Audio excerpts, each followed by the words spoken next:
All right. Good evening, everyone. Welcome to the September 26th meeting of the Ames Community School District Board of Directors. I will call the meeting to order and entertain a motion to approve the agenda. I move we approve the agenda, but pulling item 6G for a future meeting.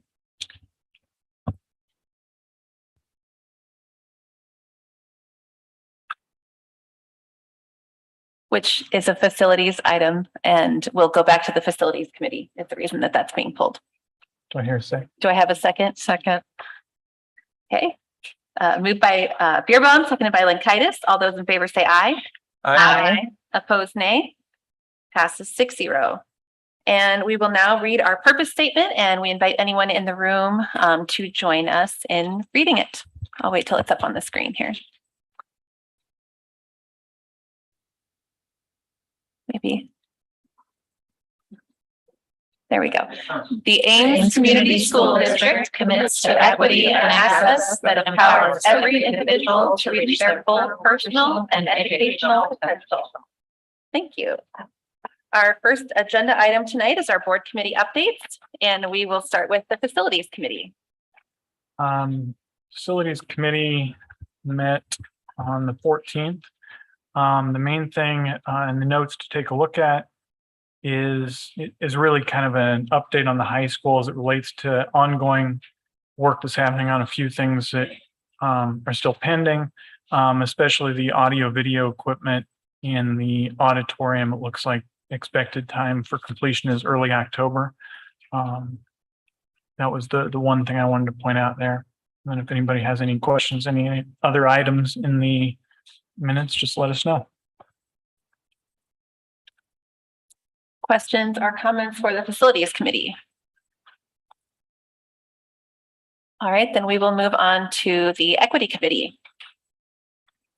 The equity committee met, and what we spent time talking about really was Dr. Lawson and staff went through some of the current activities of the equity committee, and then we discussed kind of what we thought for future committee agenda items. Those are outlined in there, and we had a discussion about that and how we see the committee's work going forward here for the beginning of the year, effectively, as it coincides with the end of Dr. Lawson's 100-day plan. Great, thank you. Questions or comments for the equity committee?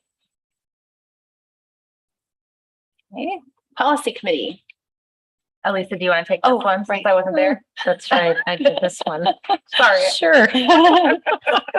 I technically didn't. JD helped me with the minutes. So policy committee, most of them were really ones that aligned with IASB's model. So we took really from the information that they had provided us through the policy review and put it in. We did push one policy forward tonight, which is under the action items, and we'll explain why we did that. It was one we had reviewed this summer, but we pushed it to tonight because it is time sensitive, and we can share the information about that one when we get to it. So,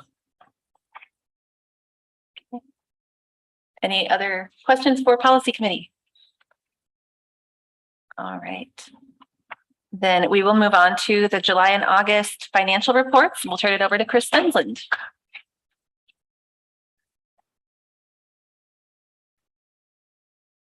Good evening, board. Good evening. As you know, the accrual period for our June 30th, 2022 financial reports ends at the end of August, and all of our major reports are due the 15th of September. So I'm here to report the results of the fiscal year ending.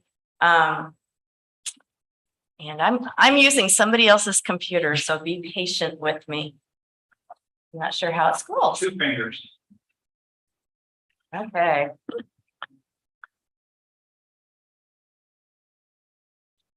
So for fiscal year 22, we collected $63,798,000 in the general fund, which was 100.8% of my estimate. We spent $61,293,000 $294,000, which was 96.9% of our estimate. And most of that was due to not being able to get some staffing most of the year and a lot of our instructional programs. We ended the fiscal year with a fund balance of $14,446,000. Of that amount, $1.9 million is held in restricted grants that have to be reserved for those purposes. And that leaves us with an unreserved, undesignated fund balance of just under $12.6 million. It resulted in a solvency ratio of 19.8%. So cash wise, and fund balance wise, we are very healthy. In fact, we are to the point now where we will not be able to levy cash reserve next year. So we have been using cash reserve and the debt service levy to kind of try to manage that tax rate during the construction of the high school so it didn't go up.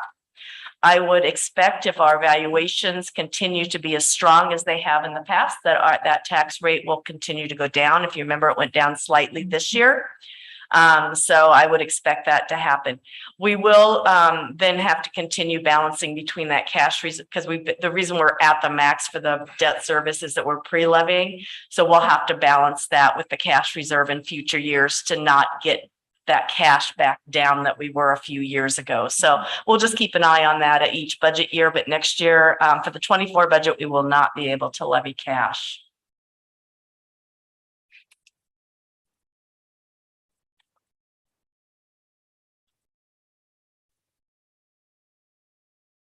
I'm getting the hang of this. Okay. So for our general fund revenues, you can see that our two largest components of our revenue are property tax and state aid. Property tax is on the right-hand side there on that top graph, and state aid is on the left-hand side. And then federal funds and local funds such as open enrollment tuition and so forth make up the bulk of the rest of it. For our expenditures, the biggest component is instruction within each of those support areas making up the rest of it. When we look at the expenditures by what we spend it on, salaries and benefits make up the largest component of our budget. And as always, it always does. It had been creeping up to around 84%. When we finished this year, it was like at 79%. And again, I think that's because throughout the year we had vacancies that we tried to fill and just could not fill. So our salaries and benefits this year weren't quite as high as a percentage of our total budget as it has been. There you can see those general fund balances and how we've used that cash reserve from that very low that we got in 17 and 18, where it was just a little bit too low for comfort, up to where we are now. And I'd expect that to start coming down just a little bit as we are not levying cash reserve, but we're going to watch that and manage that with that cash reserve and how much we're levying the debt service levy. And you can see the solvency ratio that's improved over time. A lot of school districts, Dr. Lawson will tell you, a lot of school districts are salivating at how healthy we are on a solvency basis. So I did want to talk a little bit about our unspent balance. You'll notice our unspent balance has increased from a low in 17-18 of 2.99. I think it was actually lower before I got here, but in my tenure, that was the low of 2.9 million, and it's increased to 4.7.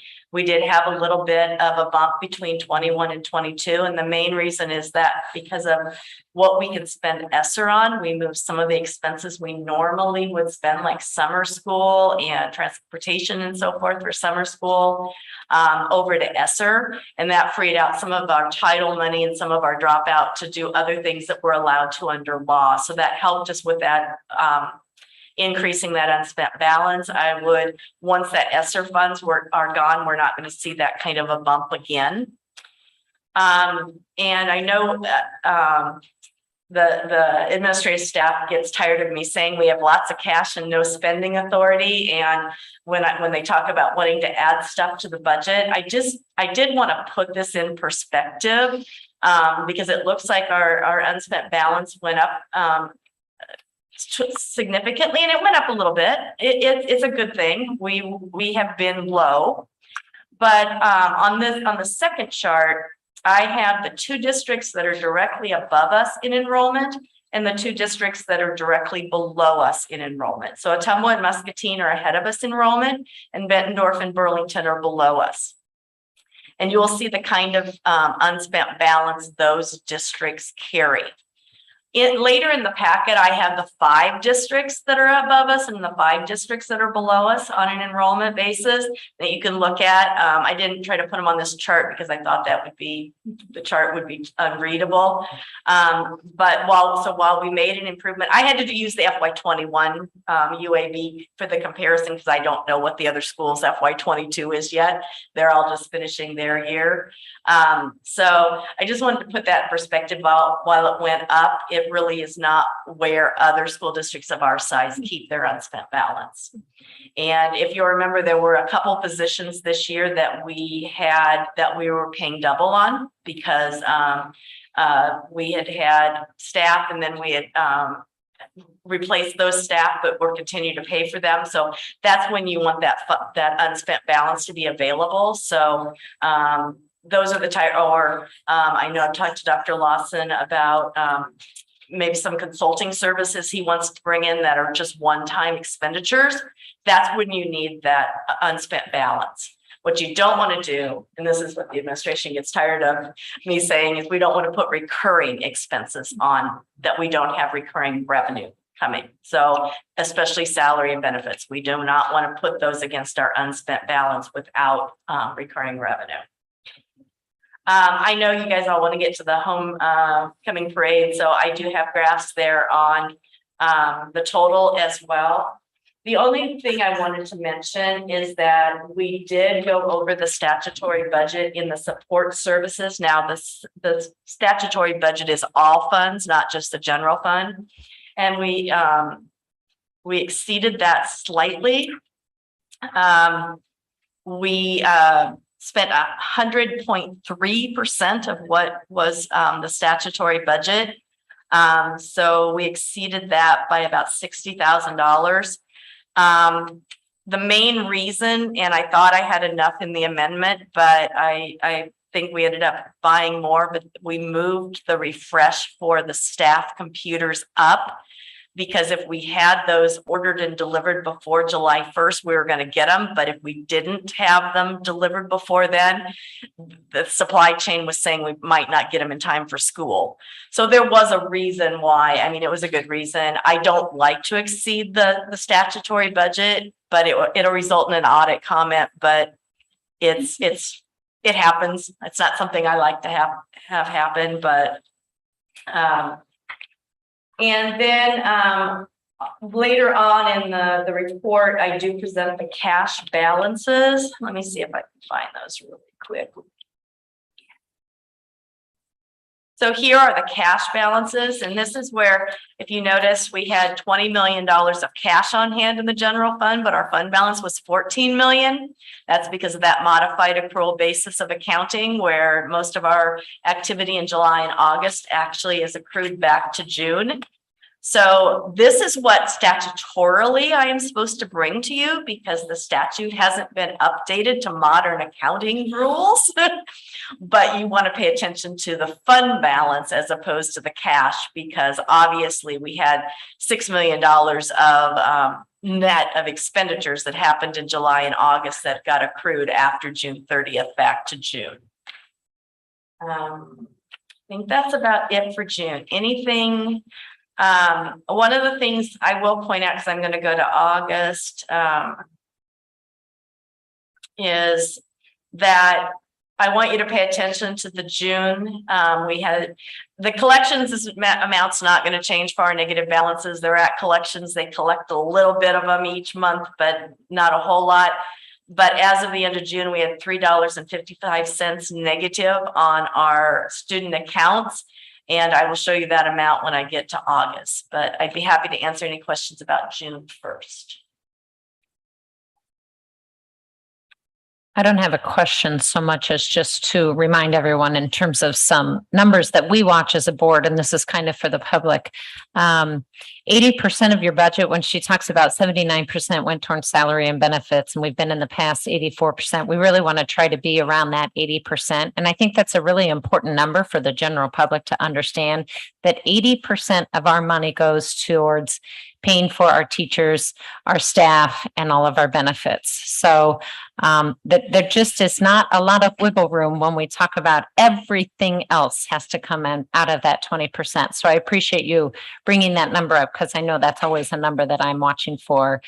And then the solvency ratio, I know we're always supposed to watch 5 to 15%, and we're a little bit above it, but we're not where the 25% where we would want to be concerned about it. So just pointing out sometimes I think that it's hard as board members when you get all of this information. Chris does a really good job of explaining it to us, but then digesting it and helping the public understand what are some important things that we need to be paying attention to as board members. I thought I'd just call attention to them. So thanks for the report, Chris. And then if you think of that 20% that is not salaries and benefits, and you think of the things that we don't have a choice on, we don't have a choice on how much we pay in tuition out to other students, for students who have chosen to open enroll out. We don't have a choice on how much it costs for natural gas and electricity and water. That really brings that down to that amount of those supplies, and that's really not a whole lot of wiggle room there when you look at having, if you ever have to make budget cuts. And that's why we tend to look at staffing when we are in that situation. All right. So August, again, not much happens in July and August. Lots of things happen in July and August in my office. It's just that they all end up in June. Not a lot happens financially in July and August on the books. I will say the state made some changes on how we do the budget this year, and it was kind of changed in real time as the legislature made changes before we had to certify on April 15th. And for the first time in 22 years, I had no changes to our budget other than the AEA flow through, which they always do at the last minute on determining what the funding for the AEA, which has really no effect to our budget. It's a pass through. I record the revenue, I record the same amount of expenditures. But for the first time in 22 years, my tax rate did not change 1 decimal point out to the 5 decimal points. So, or our tax rate, instead of my tax rate, but the district's tax rate. So that was an unusual thing. So no increases there or changes there. Again, when I say we really don't have much, whoops. There we go. We collected, 0.7% of our revenue was 16% of the year gone. We spent 3% of our expenditures with 16% of the year. So you can see really there not much happens in July and August. It's even less in August, or July, so I didn't even bring a July report to you. The only thing that I want to point out is we noticed this right away of what happens when we went back to the National School Lunch and Breakfast Program and what's happening with those student accounts. We went from $3.55. Remember, we only had school for less than 2 weeks in August to a negative $2,100.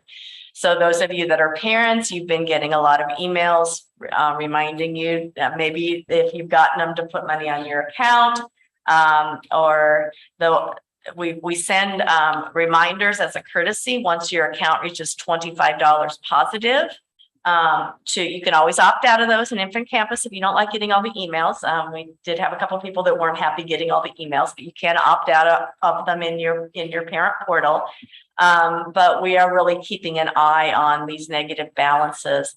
And I've been working with Director Jalashma to put out something again for those that might want to donate towards our negative accounts, because this has been, we've been on free meals for universal free meals for 2 years. And so this has kind of been an awakening for our parents to understand that now that if they haven't qualified for free and reduced meals, that they are going to have to start paying for those.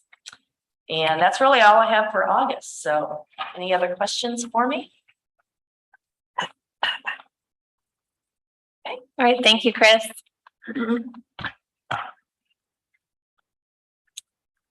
And we will move on to our policies for discussion. You want to take, or do you want me to? Either way is fine. I was going to let Kristen, but I don't see her, that she's here. So, go ahead. Well, I would just say, so this is a policy that the district staff brought forward in order to create incentive to hopefully hire some additional support staff in the district. So it offers some additional benefits that we previously did not offer for support staff. And that's the reason why we wanted to push it to this meeting so that we can get this out there and hopefully help in recruitment efforts to bring on some more support staff. So this change is really for 12-month employees. And what we found, we're trying to do all sorts of creative things to try to find employees. One of the things for custodian, let's take custodians, for example, that's been a hard to fill position. We have always hired full-time custodians. Well, we're finding there are people that might want to work half-time. And those people are scheduled for 255, and we've never really had part-time 12-month people. So there's been no leaves. But if you're scheduled for 255 days and you get absolutely no leave, you get sick leave because all district employee by statute gets sick leave. But what's weird?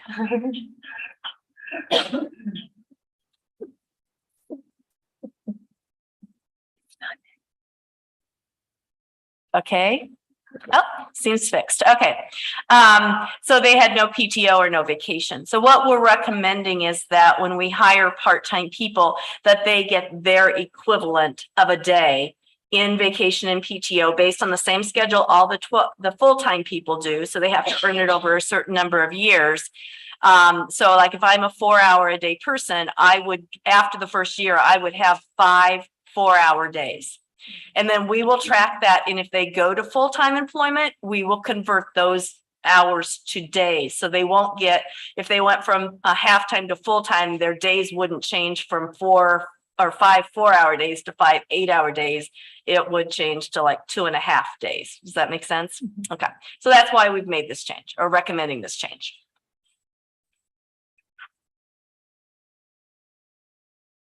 Any questions or comments from the board? All right. And we don't have anyone signed up to speak under any of our discussion items. So I will go ahead and open our public forum and I will read our statement on public comments. Residents of the district, students attending the district, parents or guardians of students attending the district, and district staff members may address the board about any topic relevant to the district, whether on the current agenda or not. Those who wish to speak must sign up at the beginning of the meeting. Speaker participation is limited to 3 minutes once per item. The views and opinions of citizens addressing the board do not necessarily reflect those of the board, district administration, or staff. Speakers are to remember that Iowa law prohibits the board from discussing specific employees, students, or their performance. Student speakers will state their name and school. Others will state their name and address. And our first speaker will be Tony Jackson Lampley. We have a microphone right at the front here.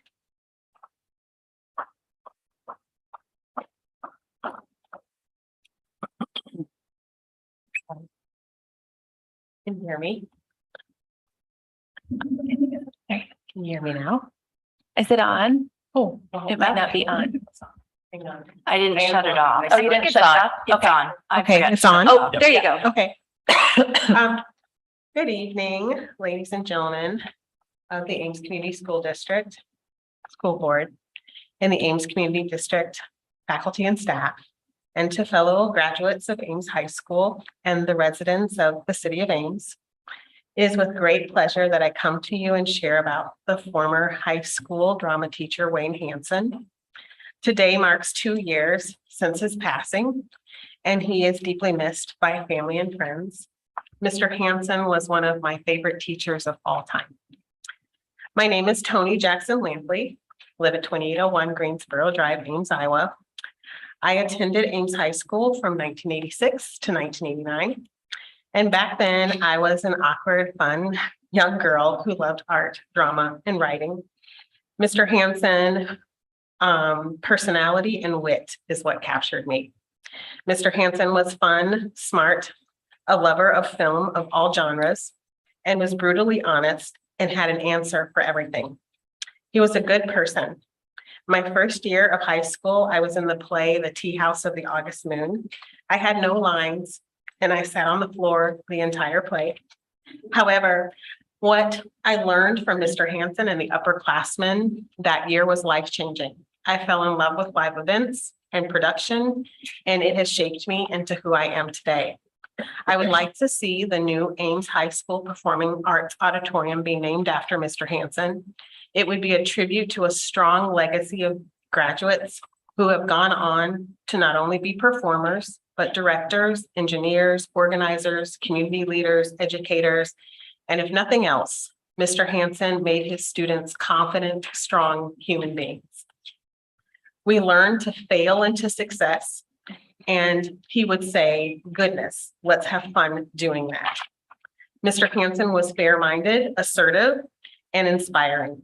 No hidden agendas, just a clear direction of what was expected. He didn't play favorites.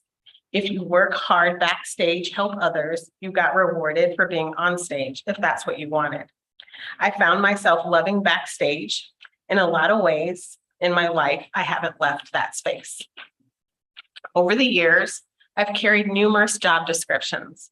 I have managed 98 clothing departments across 7 states, designed over 100 houses after working for home buyers for several years, helped create small businesses for women, and managed to organize live events across 26 cities in the US. A lot of this I managed to do from my home backstage, making it all move. I learned from Mr. Hansen, without backstage hands, on stage, nothing happens. I urge you to consider naming the new Ames High School Performance Art Auditorium after Mr. Hansen. I can think of no better person who has devoted over 30 years to teaching and building confidence in students through speech, drama, and performing arts. Thanks for your time. Thank you, Tony. Daniel Hartman.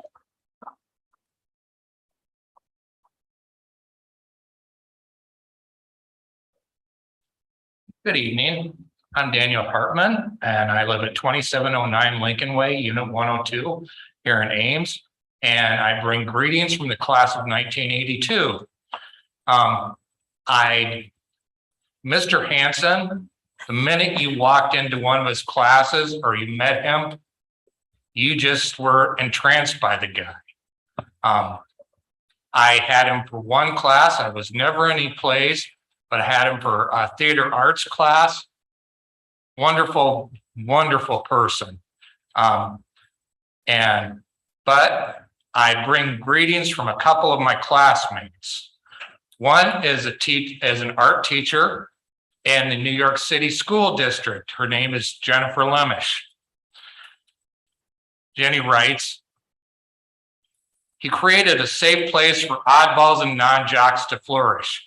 We worked collaboratively, and we were given space to work problems out, building sets, props, costumes, lights, etc. Exposed us to a variety of play styles and playwrights, not just musicals and Shakespeare. Seniors had the opportunity to direct one acts, casting, staging, blocking on their own with Hank's assistance. We did summer stage every year, 3 plays in 4 weeks. He created a trip to New York, to Broadway in New York City and chaperoned. Those who went got to meet actors and directors backstage afterwards and do theater tours during the day. He gave us adult responsibilities, knew when to treat us like kids, and used kid gloves. He must have spent a lot of his money on lumber for sets and costumes, because I know our school didn't refund all his expenses. I'm a teacher now, and I'm in awe of the amount of time he spent after school directing us during rehearsals, every night and every Saturday in the shop building sets. There isn't enough per session money in the world to pay me to put in the number of hours that Hank did. He's a saint for doing what he did for us. God bless him. And this is from Jane Edith Wilson. Jane is a working actress, and also she's a substance abuse counselor in Los Angeles. He changed my life utterly, held me up in insecurity about being a performing artist, helped me to prepare for that dream. When I landed at NYC to pursue life as an actor, I was told by everyone I had impeccable training. He was kind to everyone, was also edgy and challenging.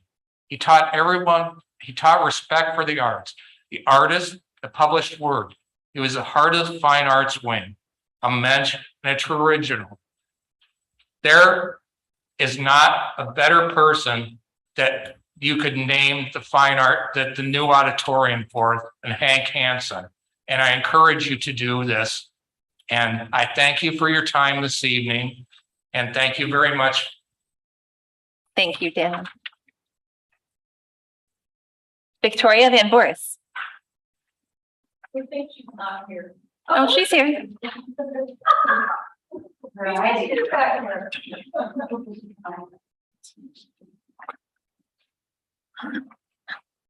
I'm back. Victoria Van Voris, 110 East 9th Street. This evening, I have a letter from Cheryl Kaplan, Ames High class of 1989. Wayne Hansen.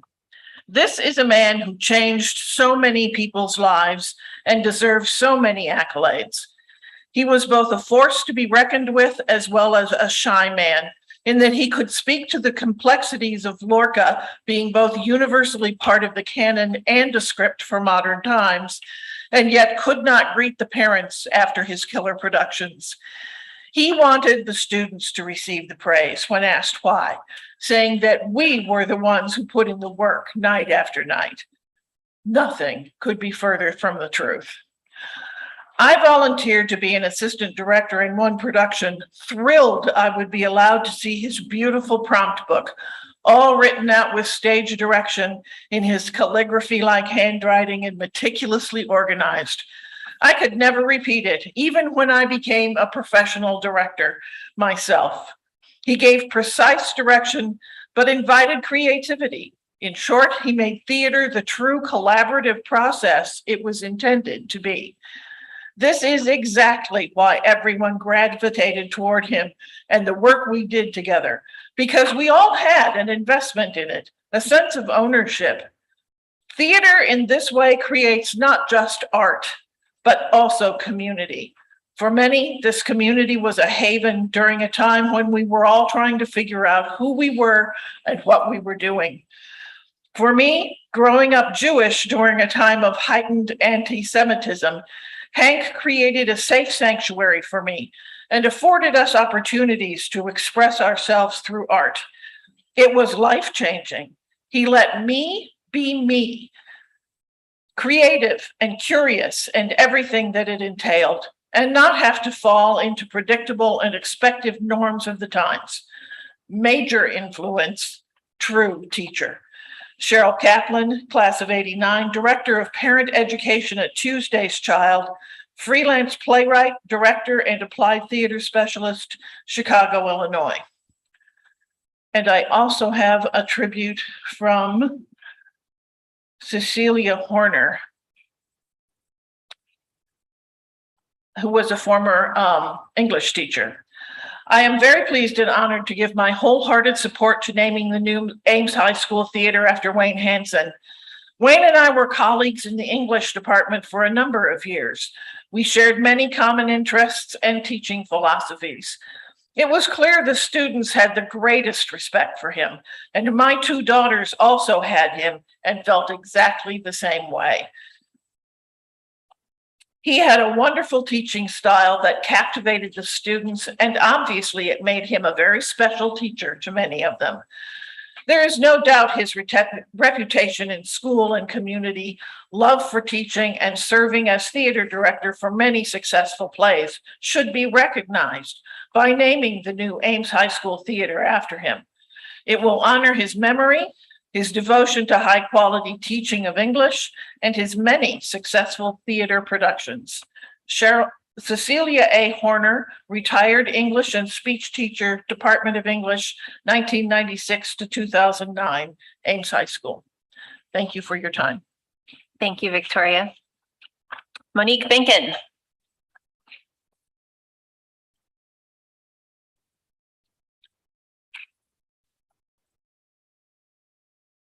Good evening. Are we still listing addresses? Is that still expected? Yes. Okay. Monique Binkin, 4810 Dover Drive.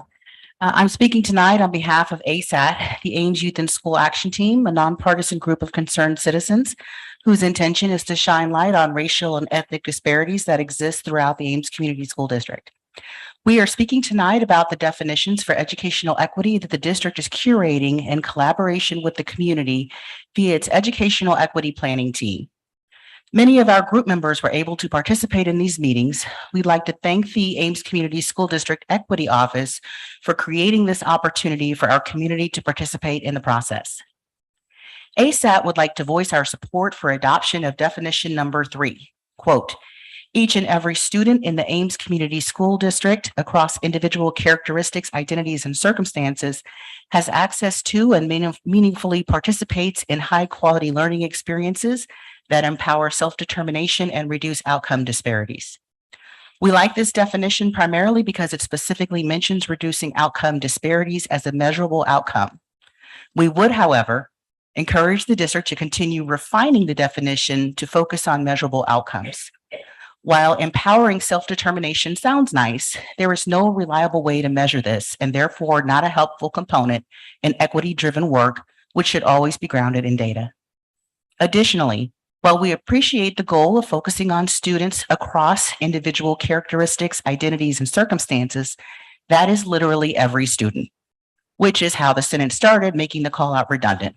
We encourage the district to clarify that while equity work is for everyone, how they will use this definition to level the playing field for those who have been left out in the past.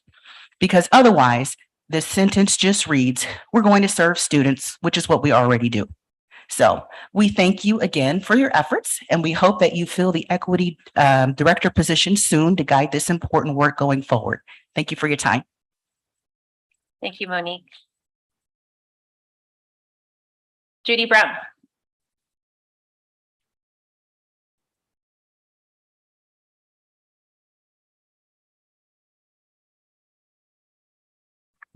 Good evening, everybody. Judy Brown, 5423 Tennessee Street. I'm honored to be able to present a tribute from Kirk G. Dado, Ames High varsity football coach, chair of social studies department, and history and English teacher from 1979 to 2008. To the Ames Community School Board and Facilities Committee, I am pleased to write a letter in support of the auditorium of the new high school building being named for Wayne Hansen. I was a colleague of his for 20 plus years and witnessed up to close his profound effect on many, many AHS students. Wayne was instrumental in starting a first-rate theater program at Ames High. The plays under his direction were always superbly done and featured not only excellent performances, but also a pride and accomplishment that was unequaled by any other of the many groups at AHS, whether they be athletic, artistic, or any other area of endeavor. The above did not take place without the tireless dedication that Wayne brought to his job. When a play was in production, Wayne spent nearly every night at the school, working with his large casts and crews. Having worked myself with students in a number of extracurricular activities, I know that the level of dedication displayed by our thespian groups is most difficult to achieve. Consistency is a word I would apply to the great variety of plays put on by AHS students under Wayne's direction. Hank's real value to the students was in the way that he touched their lives with his personal style of teaching and direction. Whether he was working with the most talented and dedicated students or those who were considerably less than that, Wayne always got their best effort. I would listen to students talk about him and be in awe of the reverence and affection they showed for him. They truly respected him and wished to do whatever they could to please him. Wayne Hansen changed lives. I witnessed this happening many times over my long association with him. He was not just interested in students' ability to perform in his productions, but also in the way they were living their lives. Students knew that Wayne's office was a place they could go and be respected and helped. He was a phenomenal listener and always made time for students. Ames High School and the Ames community as a whole are much better off today because of Wayne Hansen. He deserves to be recognized and remembered for this. The auditorium in the new Ames High School should be named in his honor. I also wanted to share that we have a total of 2,025 petition signatures to date. And if we think about it, 2 years ago yesterday, Hank passed away. Thank you so much for your time. Thank you, Judy. Tracy Stoll.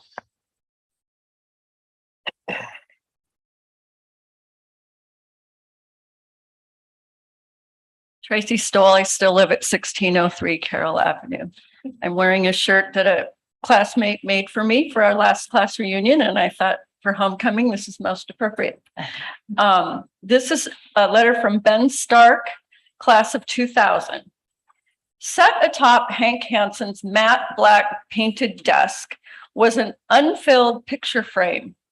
The gilded border enclosed only cracked glass and an aged cardboard backer board. When asked about it, he would say that it was a picture of my family. I don't know about Hank's biological family, but I can tell you that reflecting back at him was anything but an empty frame. He was one of the most authentic men and among the handful of most influential instructors I've had the pleasure of working aside. I spent 2 years with Hank at the helm for theater production. His influence in class and in production were unforgettable. He was a mentor in the greatest sense, providing guidance, nudges, suggestions to help individuals develop into their own person, evoking our greatest sense of self, of art, of ability. I am where I am today because of Hank. I have been privileged to call the theater my home and my career, teaching and producing at the highest level of local, regional, and even Broadway. That is a direct result of him, attempting to making him proud by implementing the principles he instilled. Hank Hansen is part of who I am. Looking back, I don't think he ever wanted a single picture in that frame. That would have been too small, too limited for his vision. I want to believe when he looked at the frame, he saw the students and patrons who glimpsed their authentic self while experiencing theater. We owe it to him, to the community that he created in his tenure, and to his legacy that lives on, to name the auditorium in his honor. This is from Ben Stark, class of 2000, technical director / full professor, Kansas State University, Manhattan, Kansas. And then I have a letter from Dorothy Google, who was an art teacher at Ames High for 35 years. What a wonderful idea to have former students working on a plan to have the auditorium in the new high school named after Mr. Hansen. I cannot think of anyone more deserving. Hank devoted his life to his students and the Ames High School drama department. Hank was and still remains the AHS drama department in the hearts of many students, parents, and staff members. Hank built one of the strongest drama departments in the state of Iowa for Ames High School. He worked cooperatively with the community theater groups on musical productions each year. In addition, he engaged the help of high school music and art departments. The musicals gave many students opportunities to become involved in the productions and the wonderful experiences. His musical and theater productions were not only for the students who wanted to pursue futures in theater arts, but gave others opportunities to work cooperatively as a team. The results are that many young adults now have fond memories of their AHS theater experiences. I love that she says young adults. Ames High School was lucky to have such a dedicated teacher. I only wish he were still living to see just how much love his students have had for him. Dorothy Google, AHS art teacher, 1969 to 2004. Thank you, Tracy. And we do not have anyone signed up to speak online. So I will go ahead and close our public forum and we will move on to our consent agenda and I'll entertain a motion. I move the board approve the consent agenda as presented. Second. Moved by Winfrey, seconded by Franzen. Superintendent Lawson, gifts to the district. Yes, thank you. Today we have two very generous gifts to the district. The first is $3,455 cash from Collegiate United Methodist Church and Wesley Foundation for the benefit of Kate Mitchell's Media Center. And we have $668 worth of photography equipment from Kim Burnett for the benefit, of the Ames High Art Program. And that is all we have for it today. Thank you. It was moved by Winfrey, seconded by Franzen to accept the consent agenda. All those in favor say aye. Aye. Opposed, nay. Passes 6-0. Moving on to our action items, we'll begin with our policies for action. I move the board approve policy 409.1 staff holidays, vacation, personal leave as presented. Second. Moved by Franzen, seconded by Winfrey. Discussion. All those in favor say aye. Aye. Opposed, nay. Passes 6-0. Additional concurrent enrollment courses for 2022-2023. I move the board approve the additional concurrent enrollment courses for 2022-23 as presented. Second. Moved by Lankaitis, seconded by Beerbaum. Discussion. All those in favor say aye. Aye. Opposed, nay. Passes 6-0. Requests for modified allowable growth and supplemental aid. I move to approve the request for modified allowable growth and supplemental aid for the special education deficit for the 2021-22 fiscal year. Second. Moved by Franzen, seconded by Beerbaum. Discussion. All those in favor say aye. Aye. Opposed, nay. Passes 6-0. Conflict of interest waiver. I move the board approve the waiver of conflict of interest with Ehlers and Cooney PC to perform legal work regarding workers' compensation for Tri-City Electric. Second. Moved by Lankaitis, seconded by Beerbaum. Discussion. All those in favor say aye. Aye. Opposed, nay. Passes 6-0. New Ames High School construction project change orders. I move the board approve the change orders for the new Ames High School construction project as presented. Second. Moved by Beerbaum, seconded by Becker. Discussion. All those in favor say aye. Aye. Opposed, nay. Passes 6-0. And the new Ames High School substantial completion. I move the board approve the substantial completion of portions of the new high school and authorize the architect to prepare certificates of substantial completion. Second. Moved by Beerbaum, seconded by Franzen. Discussion. All those in favor say aye. Aye. Opposed, nay. Passes 6-0. And that will take us to our student representative board and staff items. And we'll begin with items from our student representative.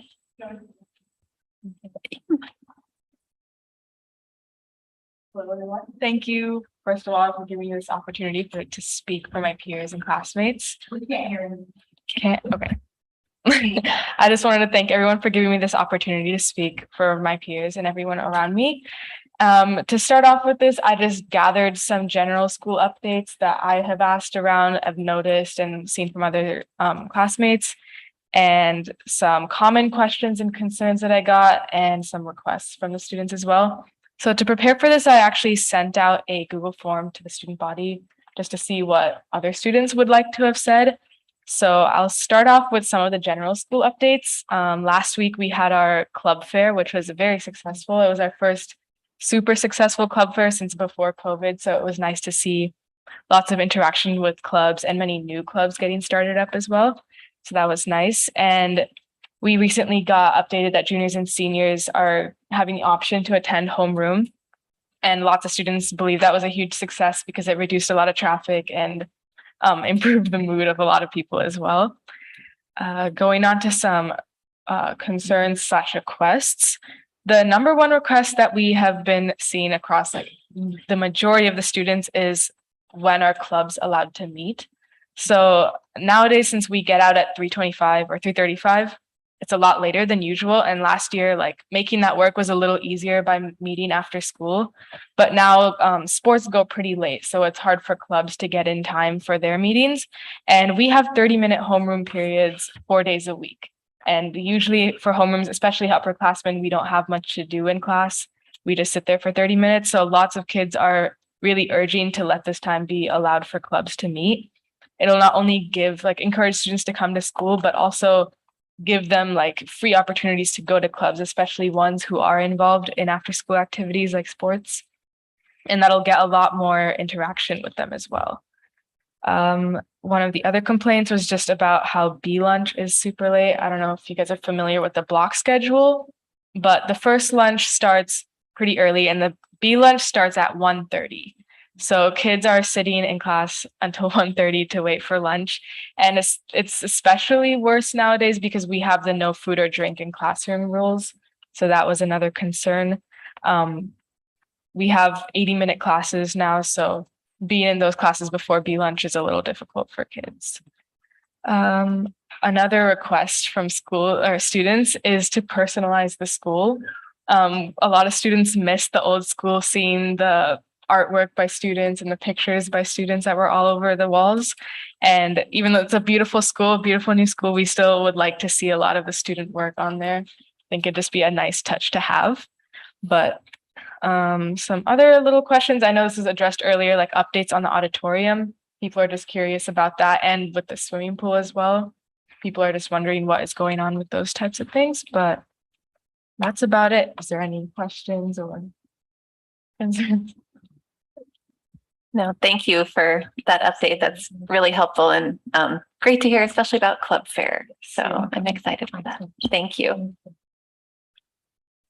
Items from the board. I do not have any requests for staff this evening based on this meeting. Are there any other items from the board? I just was going to provide a quick follow-up from the IASB special meeting that we had. The motion, the bylaw amendment passed by 94%. So it will be up to the board to determine membership. But there were similar concerns. I did express the concern you all had provided to me of, would you consider a waiting period of a year to kind of see how things go? We were not the only school district. There were 3 other school districts that expressed that concern. So we have at least aired that. The board was going to meet. It might actually be tomorrow night that the board is meeting, and then to look at the potential membership, but just wanted to let you know that's how that went. Thank you. Other items from the board? Items from the superintendent? No items from the superintendent. All right. And then that will take us to our board planning calendar. Our next meeting will be October 10th at 5:30 p.m. And I believe that one is with a work session. Any questions or comments on the board planning calendar? All right, I will entertain a I motion. move we adjourn. Second.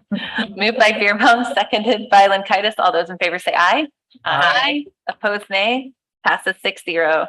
Thanks for joining us and have a great homecoming week. Thank you.